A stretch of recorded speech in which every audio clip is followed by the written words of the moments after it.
Assalamualaikum warahmatullahi wabarakatuh. Kami akan membentangkan dan menunjukkan cara-cara solat ketika sakit.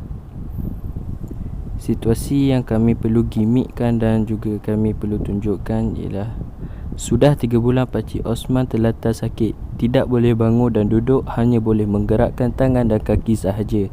Tunjukkan cara-cara mengambil wuduk untuk Pakcik Osman dan cara melakukan solat yang sesuai untuk beliau. Seterusnya, apa maksud solat ketika sakit dan kenapa manusia perlu solat ketika sakit? Maksud solat ketika sakit ialah menunaikan ibadat solat mengikut keupayaan disebabkan kesakitan yang menghalang daripada menunaikan secara biasa. Bagaimana cara solat ketika sakit? Solat, cara yang pertama ialah solat secara duduk. Perbuatan yang pertama ialah anda perlu duduk dalam keadaan iftirash, iaitu seperti duduk antara dua sujud atau keadaan yang termampu. Seterusnya, rukuk. Hendaklah ditundukkan kepala, iaitu dahi berada setentang dengan tempat sujud atau bersetentang dengan hadapan lutut. Akhir sekali, sujud dilakukan seperti biasa. Cara yang kedua ialah solat secara mengiring. Anda perlu berada dalam keadaan berbaring sambil mengiring di atas rusuk sebelah kanan dan muka dan dada anda hendaklah menghadap kiblat. Rukuk dan sujud hanya dilakukan menerusi isyarat kepala. Cara yang ketiga ialah solat secara menelentang. Cara yang pertama untuk solat secara menelentang ialah berada dalam keadaan berbaring sambil menelentang. Kaki hendaklah menghala ke kiblat. Kedudukan kepala ditinggikan sedikit agar muka dapat menghadap kiblat. Rukuk dan sujud hanya dilakukan melalui isyarat kepala.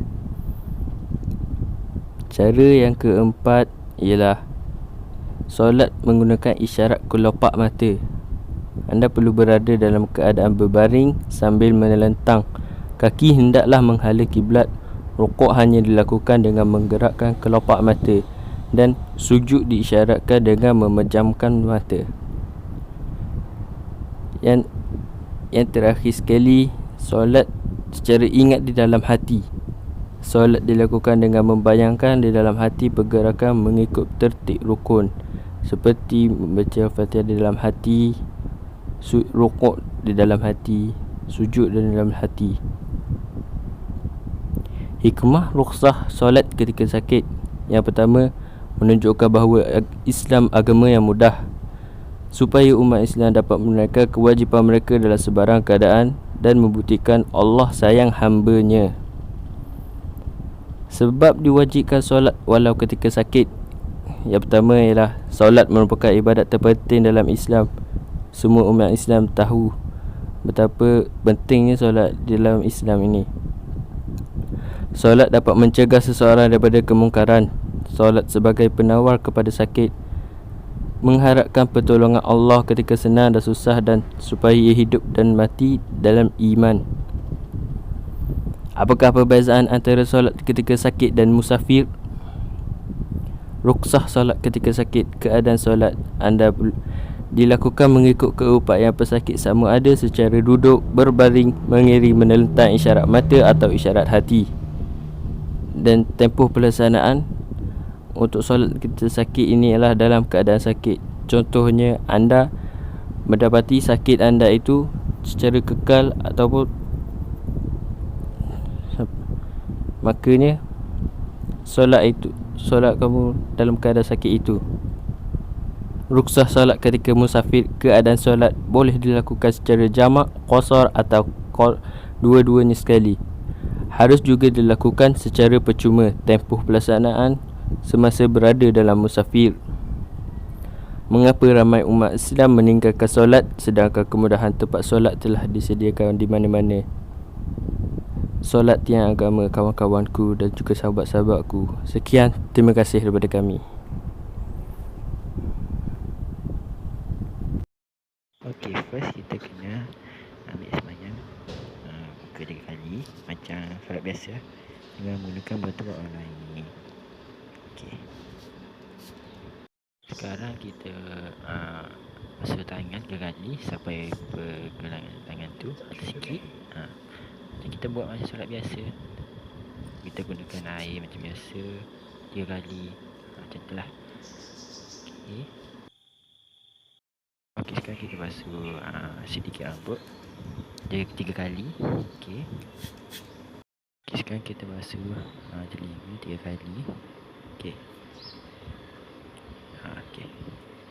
Okey, akhir sekali kita akan basuh kaki lah. Kita akan buat benda paling wajib untuk wuduk kita. So nak tanya apa? Okey, sekarang kita akan solat lah. Sebab wuduk kita akan solat. Okey, kita akan takbir Allah Akbar. Dan kita baca surah macam biasa Al-Fatihah. Dan surah-surah lazim lah.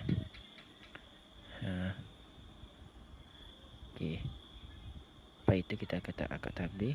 Kita akan macam kita akan nyok sikit ke depan kerana kita nak macam kita ni macam tertunduk lah. Okay, lepas kita sampai malam bidah, kita akan ke belakang ke depan sikit untuk kita macam kita sujud. Okey. Akbar. Nanti kita akan tunjuk antara dua sujud. Kita baca sujud apa. Okey. Sekarang kita akan macam kita duduk antara dua sujud. Okey. Dah habis. Okey, lepas itu kita akan ulang macam tadi sampai kita habis solat. Okey. Antara duduk dua sujud dan antara rokok macam itulah. Contoh kita solat kalau kita sakit untuk baring.